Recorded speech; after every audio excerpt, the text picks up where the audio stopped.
Pencilstash's mailbox is full, so let's open up one together. Hello colorists, welcome to Pencilstash, a weekly show all about coloring.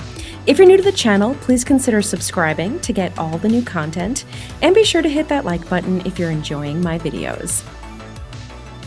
So from time to time, a package will arrive on my doorstep, addressed to Pencilstash, and today this one arrived. Let's open up this mystery box to see what's inside.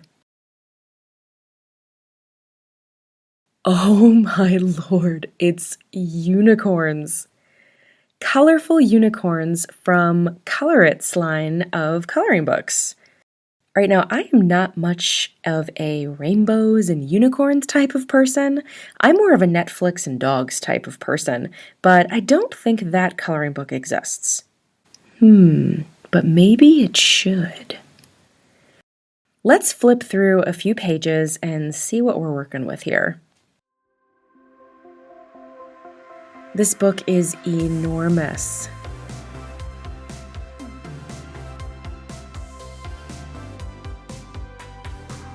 Ooh, this unicorn is missing his nostril. That's a little creepy. So let's pick one to color. Which shall it be? This one. Now, I don't know about you, but I am getting the biggest Lisa Frank vibe here. Does anyone remember the Lisa Frank stuff from the 90s? Like the Trapper Keepers and the folders and notebooks covered in bright kittens and unicorns? Ah, memories. Well, I think we can use that inspiration as our jumping off point for vibe and for color palette.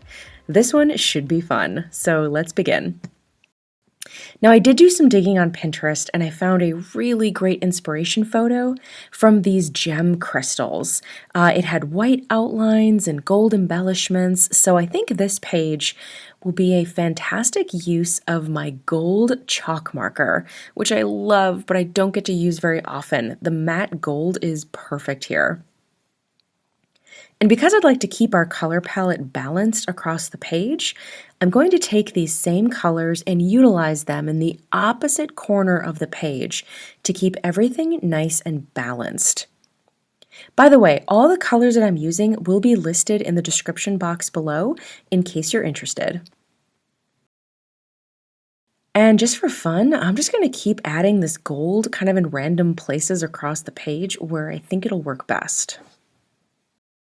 And since this area here reminds me kind of the unicorn's hair, we're going to continue the color scheme here as if it were the ends of her mane. Wait, maybe these are the ends of her mane. Oh god, I think they are. Okay, I think they are. Also, it works nicely that these are purple since we used that color the least in our crystals area. This way it kind of won't compete with that since they're right next to each other. All right, I can't resist. On top of using my gold chalk marker, I'm also going to be using my white Posca marker to make the little dots I love to embellish with. Now again, the gold is perfect for the oval frame here in the center, as well as the rectangular frame outlining the picture overall. Now I'm thinking our pink into purple gradient here needs a better bridge color than the one that I used. Now something maybe a bit more magenta, which will perfectly bridge that gap, as well as add to our color palette of options to use elsewhere on the page. So one of the reasons that I chose this page, beyond the Lisa Frank vibe, is that I loved the background. It has the appearance of a stained glass window, but when it came time to color it, I wasn't sure how best to approach it. If I used a bunch of colors, a whole bunch of colors, as a stained glass window would be, I worried that it would get a bit too busy and become too muddled. So I went with a more monotone approach with some peaches and corals, and using these to build a gradient in certain sections of the window gave it some visual interest while still staying relatively quiet. And now my Lisa Frank inspiration doesn't really call for a quiet background, but I just could not bring myself to do it. Now when it comes to some of these flowers, I wanted to make sure that I was using our color scheme equally. So I thought yellow would be great for these roses, kind of lighter at the tips and then darker towards the bases. Then I thought it'd be really fun to lighten up the tips by using my Derwent electric eraser. Have I shown you guys this before? This is one of my favorite new toys. It's a skinny eraser nib and it's battery powered, so it vibrates back and forth really, really quickly to remove some of that colored pencil layer. Now it works with all colors, but obviously works better on lighter colors. On light colors, it removes the color almost entirely, and on dark colors, it just kind of makes the color lighter. So it's not a complete mistake eraser, but you can definitely use it strategically. It's super, super helpful and really cheap.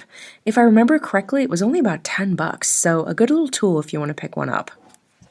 Now for our leaves, we're going to do a combo of our magenta and our purples.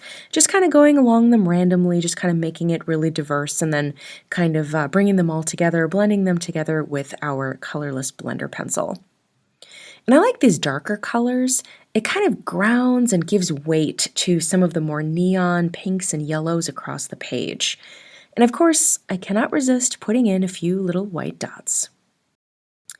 And here's how she turned out. I really ended up liking this. It was super, super fun. It's a good kind of palette cleanser to some of the stuff that I've been coloring a lot lately. I didn't take this one very seriously. I mean, come on, it's a unicorn. Thanks again to ColorIt for sending this book. If you're interested in picking one up for yourself, I will leave a link in the description. Thanks so much for watching today. If you enjoyed the video, hit the thumbs up button and subscribe if you're new. If you're looking for even more coloring tutorials, head over to my channel where you'll find dozens more, including basic tutorials if you're a beginner. Thanks again for watching. I will see you all next week. Bye-bye.